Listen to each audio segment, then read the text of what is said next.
इस वीडियो के अंदर हम कुछ हमारी कक्षा 10 विज्ञान की किताब के बुक के एक एक लाइन में से जो एमसीक्यू पूछे जाते हैं तो उसका हम इसमें क्या करेंगे, अध्ययन करेंगे। तो यहाँ पर हमको बुक के अंदर से जो एमसीक्यू पूछे जाते हैं उसके बारे में हमको पढ़ना है। तो यहाँ पर देखो हम क्या करेंगे कि सबसे पहले देखो यहाँ पर पहला क्या दिया है हमारे को, तो एसिडिटी को दूर करने के लिए, एसिडिटी को दूर करने के लिए किसका उपयोग होता है, तो एसिडिटी को दूर करने के लिए मैग्नीशियम हाइड्रोक्साइड का उपयोग करते हैं। अब मैग्नीशियम हाइड्रोक्साइड को क्या बोलते हैं, मिल्क ऑफ मैग्नीशिया, तो मिल्क ऑफ मैग्नीशिया भी कहते हैं।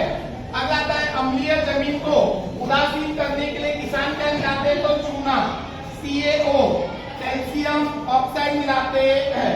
अगला आता है क्या कि क्षारीय जमीन को उदासीन करने के लिए किसान क्या मिलाते हैं, जिप्सम कैल्शियम सल्फेट डाइहाइड्रेट मिलाते हैं। 5.6 से कम पीएच वाली बराबर वर्षा को क्या बोलते हैं, तो अम्लीय वर्षा। 5.6 से कम पीएच वाली वर्षा को बोलते हैं अम्लीय वर्षा। समजातीय श्रेणी के दो क्रमिक पदों के बीच का सामान्य अंतर कितना होता है, तो CH2 का अंतर होता है।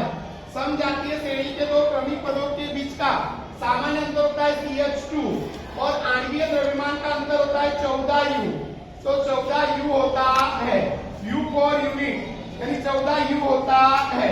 अगला हमारा आता है देखो यहाँ पर जैव उत्प्रेरकों को क्या बोलते हैं, तो एंजाइम। जैव रासायनिक उत्प्रेरकों को एंजाइम यानी उत्सेचक कहते हैं। अगला आता है कि पत्ती की कुछ कोशिकाओं में हरे रंग के बिंदु दिखाई देते हैं जिसे क्या बोलते हैं, तो हरित प्लवक या क्लोरोप्लास्ट कहते हैं। तो याद रखिएगा पत्ती की कुछ कोशिकाओं में हरे रंग के बिंदु दिखाई देते हैं जिसको हम क्या बोलते हैं, हरित प्लवक या क्लोरोप्लास्ट कहते हैं। पर्णरंध्र छिद्र को खोलने और बंद करने का कार्य कौन करता है, तो द्वार कोशिका। द्वार कोशिका को रक्षक कोशिका भी कहते हैं। यहाँ पर आएगा द्वार कोशिका या रक्षक कोशिका। अगला आता है क्षुद्रांक के आंतरिक अस्तर पर अनेक अम्ली जैसे प्रवर्त होते हैं जिसे क्या कहते हैं, तो दीर्घ रोम कहते हैं। तो उसको बोलते हैं दीर्घ रोम। तो याद रखिएगा दीर्घ रोम कहते हैं, तो इसको बोलते हैं दीर्घ रोम।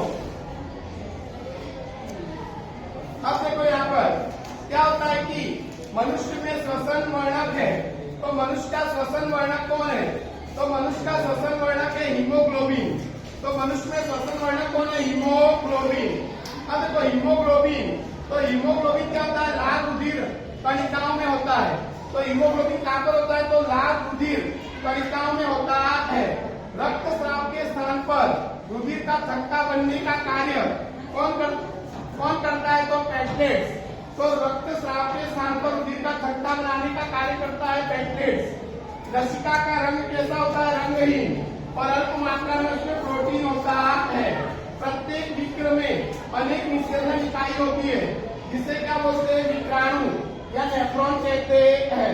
दो तंत्रिका कोशिका के बीच में आए रिक्त स्थान को क्या बोलते हैं, सिनेप्स। तो दो तंत्रिका कोशिका के बीच में आए रिक्त स्थान को बोलते हैं सिनेप्स। अगला आता है गतिशील जनन कोशिका को नर युग्मक कहते हैं। गतिशील जनन कोशिका को नर युग्मक कहते हैं। और जिस जनन कोशिका में भोजन का भंडारण संचित होता है उसे मादा युग्मक कहते हैं। फिर आता है कि भ्रूण को माँ के रुधिर से पोषण मिलता है, इसके लिए एक विशेष रचना होती है। तो देखो माँ के भ्रूण को माँ के रुधिर में से पोषण मिलता है, उसके लिए एक विशेष रचना होती है जिसे बोलते हैं प्लेसेंटा या जरायु कहते हैं। ऋतु चक्र का समय काल कितना होता है, 1 मास। ऋतुस्राव अथवा रजोधर्म की अवधि कितने दिन होती है, तो 2 से 8 दिन तक की उसकी अवधि होती है। तो 2 से 8 दिन तक। फिर आता है मनुष्य में गुणसूत्रों की संख्या। देखो 22 जोड़ी देही गुणसूत्र होते हैं और 1 जोड़ी लिंगी गुणसूत्र होते हैं। कुल मिलाकर 23 जोड़ी गुणसूत्र होते हैं। अच्छा कुल कितने गुणसूत्र होते हैं, तो 46। पुरुष में लिंगी गुणसूत्र होता है XY और स्त्री में लिंगी गुणसूत्र होता है XX होता है।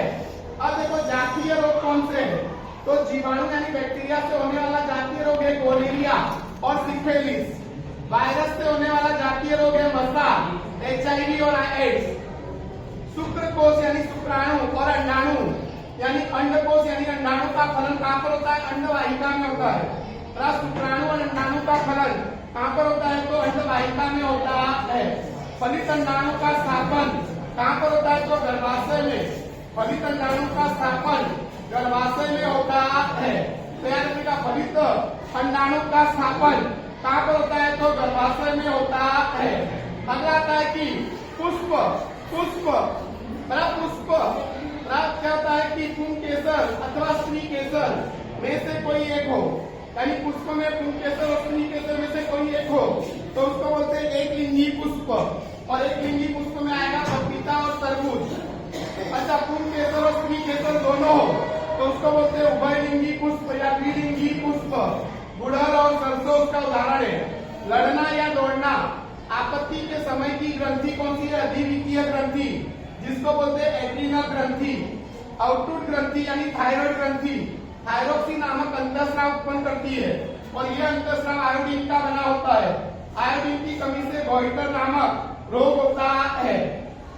पीयूष यानी पिट्यूटरी ग्रंथि कौन सा अंतःस्राव उत्पन्न करती है? Growth hormone. ये शरीर के वृद्धि और विकास के लिए का नियंत्रण करता है। ग्रोथ हार्मोन्स में अनियमितता हो, यानी बचपन में कम उत्पन्न हो तो बच्चा बौना रहता है और ज्यादा उत्पन्न हो तो बच्चा विशालकाय बन जाता है। नर के वृषण में से कौन सा अंतःस्राव उत्पन्न होता है? टेस्टोस्टेरोन नर जातीय अंतःस्राव है।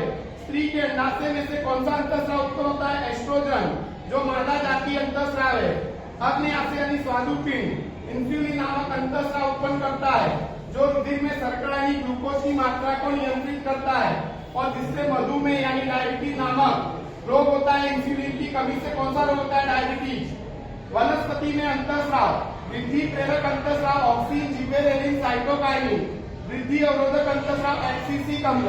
याद रखना, वृद्धि अवरोधक अंतःस्राव खाली वनस्पति में एक्सिसिक अम्ल है। वृद्धि प्रेरक अंतःस्राव ऑक्सीन, जिबेरेलिन, साइटोकाइनिन में।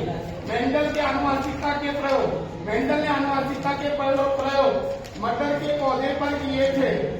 पुष्प में बीजांड जो है वो बीज में बदल जाता है, अंडाशय फल में बदल जाता है। याद रखिएगा, पुष्प में बीजांड बीज में बदलता है और अंडाशय फल में बदल जाता है। अगला आता है कि अगला देखो, अनुवर्तन, प्रकाश अनुवर्तन। प्रकाश धन प्रकाश अनुवर्तन दर्शाता है और मूल ऋण प्रकाश अनुवर्तन दर्शाता है। तो प्रकाश अनुवर्तन में प्रकाश धन और मूल ऋण। गुरुत्वानुवर्तन में मूल धन दर्शाता है गुरुत्वानुवर्तन और प्रकाश ऋण गुरुत्वानुवर्तन दर्शाता है। जलानुवर्तन में मूल जो है धन जलानुवर्तन और प्रकाश ऋण जलानुवर्तन दर्शाता है। रसायनानुवर्तन में पराग नलिका का बीजांड की ओर होने वाली वृद्धि को ये उसका उदाहरण है।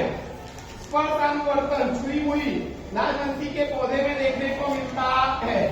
अच्छा, यहाँ पर देखो, यहाँ पर भी क्या होता है कि मनुष्य का पाचन क्रिया। तो देखो, मुख में जैसे ही भोजन को रखते हैं तो लाल रस मिलता है, उसमें पहला उत्सेचक होता है एमाइलेज। स्टार्च का पाचन माइटोज में करता है, फिर भोजन आमाशय में आता है। जठर रस मिलता है, जठर रस में तनु एस्कियल बराबर जो अम्लीय माध्यम में आता है। पेप्सिन उत्सेचक प्रोटीन का पाचन करता है। श्लेष नामक चिकना पदार्थ आमाशय की दीवार को हमले से बचाता है। फिर आमाशय से भोजन आता है क्षुद्रांत में। तो क्षुद्रांत में यकृत में से पहला पित्त रस मिलता है जो क्या करता है कि क्षारीय बनाता है भोजन को और चर्बी के बड़े गोलक को छोटे छोटे गोलक में बदल देता है। इस क्रिया को बोलते हैं इमल्सीकरण। दूसरा रस मिलता है अग्न्याशय में से आने वाला अग्न्यासिक रस। इसमें ट्रिप्सिन नामक उत्सेचक होता है जो प्रोटीन का पाचन करता है। एमाइलेज स्टार्च का पाचन, लाइपेज वसा यानी चर्बी का पाचन करता है। और आंत रस में विविध प्रकार के क्या होते हैं उत्सेचक जो कार्बोहाइड्रेट का पाचन ग्लूकोज में, प्रोटीन का पाचन एमिनो अम्ल में और वसा का पाचन फैटी एसिड और ग्लिसरॉल में करते हैं।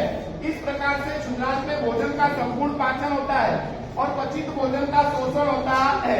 क्षुद्रांत से अपचित भोजन खाली बृहदांत में जाता है और उसमें से केवल पानी का शोषण होता है और धीरे धीरे अपचित भोजन ठोस में बदल जाता है जिसको बोलते हैं मल, और इसका मल द्वार के द्वारा शरीर के बाहर निकाला जाता है। रुधिर वाहिका धमनी जो होती है हृदय से अंग की तरफ रुधिर ले जाती है। उसकी दीवार मोटी और स्थितिस्थापक होती है, उसमें वाल्व नहीं होता है। सिरा जो है तो सिरा अंग से हृदय की तरफ रुधिर का वहन करती है। अच्छा, सिरा में क्या होता है, दीवार पतली होती है और अस्थिति स्थापक होती है और इसमें वाल्व होता है। अच्छा, रुधिर का दाब मापने के लिए स्पाइग्नोमीटर नामक साधन का उपयोग करते हैं। तो रुधिर का दाब यानी ब्लड प्रेशर मापने के लिए स्पाइग्नोमीटर का उपयोग करते हैं। क्षुद्रांत जो है तो नाम का सबसे लंबा भाग है, कुंडलित होता है, थोड़ी सी जगह में आ जाता है। तृणाहारी की क्षुद्रांत क्या होती है, लंबी, जो सेल्यूलोज का पाचन करती है। और मांसाहारी की क्षुद्रांत कैसी होती है, छोटी। श्वसन के प्रकार वायवीय श्वसन और अवायवीय श्वसन। ऑक्सीजन की उपस्थिति में हो तो वायवीय श्वसन, ऑक्सीजन की अनुपस्थिति में हो तो अवायवीय श्वसन। वायवीय श्वसन के अंत में कार्बन डाइऑक्साइड और पानी बनता है और अवायवीय श्वसन के अंत में एथेनॉल, कार्बन डाइऑक्साइड और लैक्टिक अम्ल बनता है। अच्छा, वायवीय श्वसन की प्रक्रिया कोशिका द्रव्य और माइटोकॉन्ड्रिया में होती है। अवायवीय श्वसन की प्रक्रिया केवल कोशिका द्रव्य में होती है। वायवीय श्वसन में अधिक ऊर्जा उत्पन्न होती है, अवायवीय श्वसन में कम ऊर्जा उत्पन्न होती है। मनुष्य का हृदय शंकु आकार का होता है, उसका आयतन एक मुट्ठी जितना होता है। दोनों फेफड़ों के बीच में थोड़ी सी जगह में बाईं ओर झुका होता है। दायां लिंग और दायां लिंग के बीच में त्रिपाटी वाल्व होता है।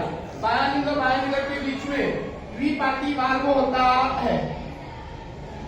तो ये हमारे कुछ बायोलॉजी के यानी जीव विज्ञान के कक्षा 10 में बराबर दिए गए क्या है एमसीक्यू। वीडियो आपको पसंद आया हो तो ज्यादा से ज्यादा विद्यार्थियों को शेयर कीजिए। वीडियो को